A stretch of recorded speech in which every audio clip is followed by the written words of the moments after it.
First of all, I want to thank you all for taking the time out of your busy schedules to come discuss the sex education in Tennessee with me today. I know that this can be a controversial and upsetting issue for a lot of people, so I want to start by just welcoming you all and opening up this forum for honest and respectful communication, so that this is a safe place for you all to raise your questions and concerns, and hopefully we'll be able to address some of those and move forward in a way that you all will be happy with. So, according to the National Center of Health Statistics, Tennessee is in the top 10 states with the highest pregnancy rates. This has kind of varied throughout the past 10 years, but we have been in the top 10 throughout those times. So, obviously this is something that we need to address, and I have a few options that I want to present to you all so that we can figure out a best way to address this issue and move forward. And I think one of the biggest things for our state is looking at how we are educating the minority racial groups, because there is a sense of white privilege to sex education that isn't always clear and up in the forefront of our communication about this subject, but that we need to address.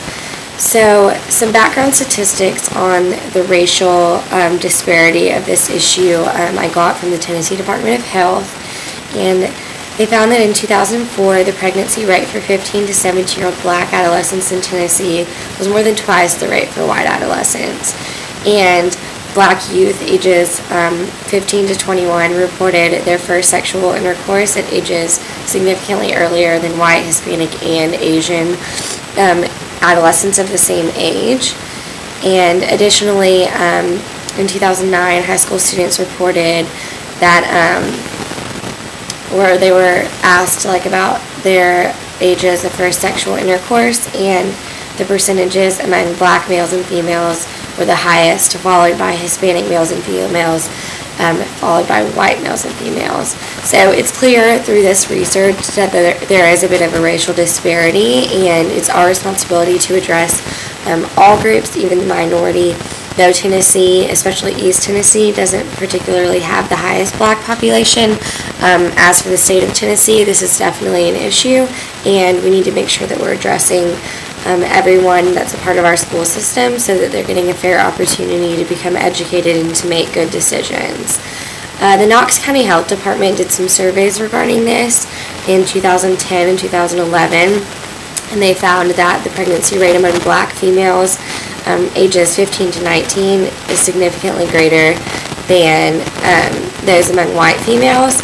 and also that 15 to 17-year-old females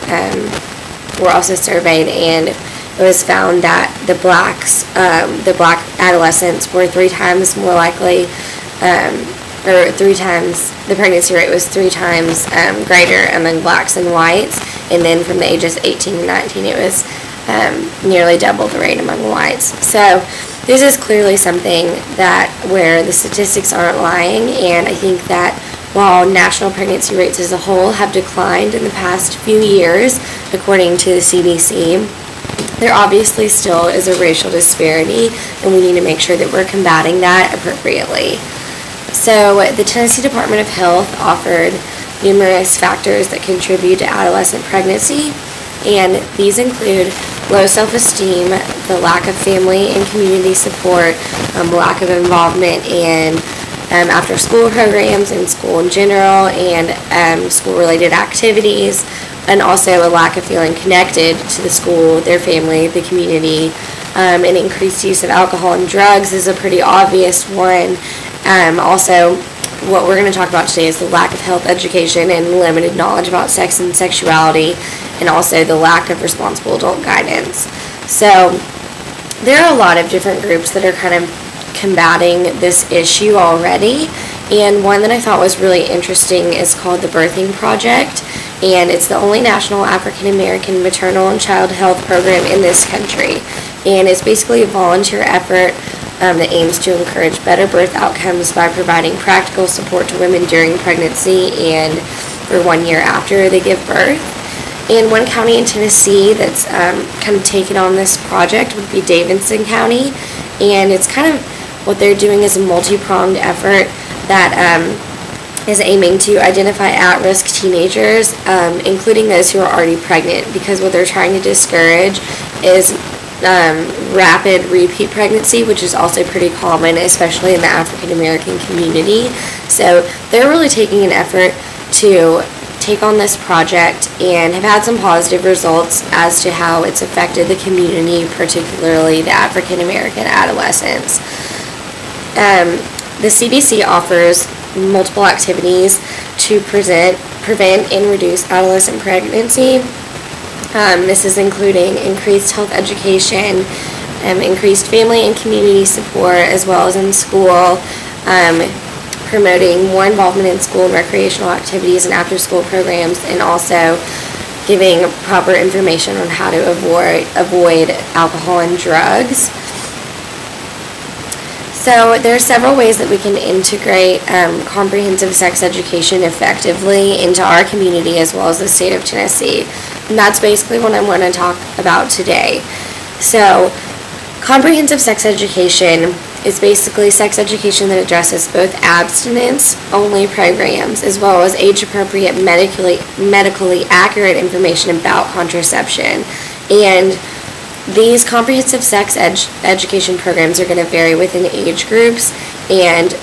depending on how they are deemed like developmentally appropriate, and they're also going to aim towards introducing information on relationships, positive decision making, assertiveness, and skill building to help gain positive self-esteem and to resist social and peer pressure, which is a big part of abstaining from drugs and alcohol as well as sex. In the past, around 1997, there was a lot of government funding for abstinence-only education, but since the Obama administration, he's proposed a budget that has actually reduced the government funding for abstinence-only education about in half, and has actually created funding for programs which have been proven effective at reducing teen pregnancy. And these basically have aimed at delaying sexual activity and increasing contraceptive use. So evaluations of the comprehensive sex education programs have shown that they do indeed delay the onset of sexual activity, reduce the frequency, reduce the number of partners, and increase condom and contraceptive use. And a lot of people's hesitations about sex ed that doesn't specifically focus on abstinence only is that people are afraid that it will actually increase the likelihood of the teens and adolescents to be sexually active. But the research by multiple government agencies, including the Department of Health, the Advocates for Youth, and the CDC have found that, in fact, comprehensive sex education makes students less likely to become sexually active and have negative sexual health outcomes. So there have been several studies in the past few years that I want to cite here just to give some insight as to whether or not this is specifically effective and whether we should consider this as a part of our community. There was a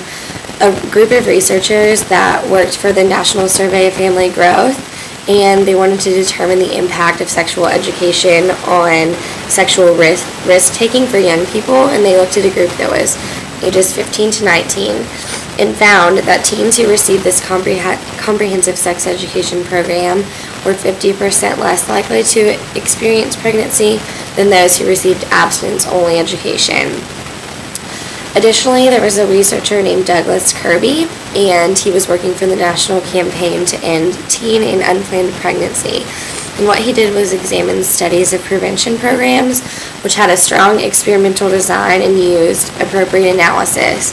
And what he found was that 2/3 of the 48 different comprehensive sex education programs had positive effects. And he broke this down a bit further by showing that 40% of these programs delayed sexual initiation, reduced the number of sexual partners among those who were sexually active, and increased condom and contraceptive use. And also found that 30% reduced the frequency of sex, including a return to abstinence in some cases. And additionally, 60% reduced unprotected sex altogether. Another group that's kind of combating these sexual health programs in excuse me, the United States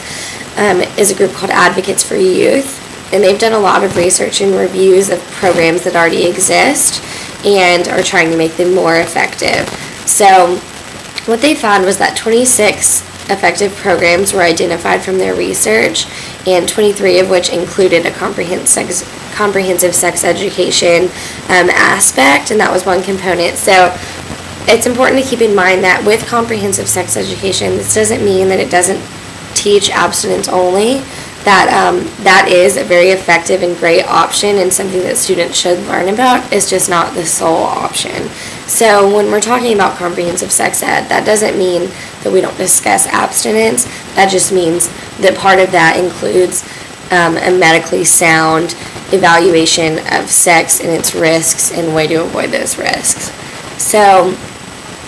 of these 23 effective comprehensive sex education programs, the Advocates for Youth found that 14 programs demonstrated a statistically significant delay in the timing of the first sexual encounter, that 13 programs showed statistically significant declines in teen pregnancy, HIV, or other STIs. 14 programs helped sexually active youth to increase their use of condoms. 9 programs demonstrated success at increasing use of contraception other than condoms, so that would be birth control and other means of contraception other than condoms. 13 programs showed reductions in the number of sexual partners and or increased monogamy among program participants, and 10 programs helped sexually active youth to reduce the incidence of unprotected sex. So as we can see, there's a lot of research here that supports comprehensive sex education and the amount of good that it has the capacity to induce in our community. And I think while abstinence only is a key option for some people, it's important that we give a more vast, comprehensive, as the name implies, education for teens who aren't necessarily being targeted by the kind of sex education that we're doing now. So I think from what we talked about in the beginning, it's pretty clear that there is racial disparity in this sex education, and we really need to focus that and target that so that we make sure that minority teens are receiving the best education, because it is our responsibility as a community and as educators and parents to make sure that we're not just ignoring certain groups. So in closing, it is clear with the statistics and what we've discussed today that white privilege does play a significant role in the reception and effectiveness of sex ed for youth, and it is our responsibility as a community to make sure that we're aiming to target all of our students, not just the majority. While abstinence-only education may be effective for some groups, it clearly isn't for others, and we don't need to just get rid of it. We just need to supplement it with different kinds of education that will work for some people. As trailblazers in our community, we're solely accountable for ensuring that we're providing all students with equal opportunity for successful, healthy, and happy lives. Thank you.